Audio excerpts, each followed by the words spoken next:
having a look at my Loganberries today. They're just starting, the first ones are just starting to redden up a bit and ripen somewhat.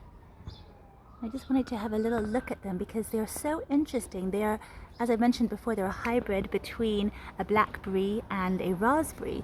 And the huge bonus is that they're thornless. Because those raspberries even are just super thorny and prickly. But there are lots of these guys this year. And the birds haven't quite discovered them. I should touch wood because probably will really soon. They probably know they're not quite ripe yet, so they're just waiting a bit.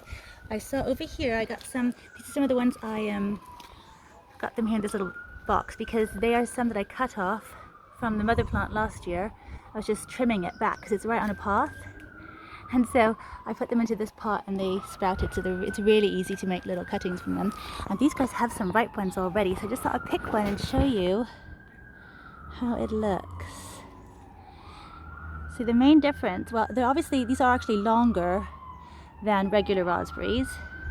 You can really see that on some of these guys over here, super long. If you look at this, they're really long things. And then the interesting thing is that these guys, they haven't got that little hole in the middle. They're just totally firm in the middle. Whereas if we look at a raspberry I have, a little yellow raspberry, it's got that little hole there in the middle where you pick it.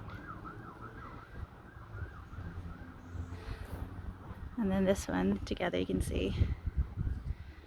But the Loganberry doesn't. So that way it's more like a blackberry, because they're like this too. There's sort of hole in the center, which is really interesting. So blackberries have this sort of firm bit in the center, whereas the raspberries have that little hole.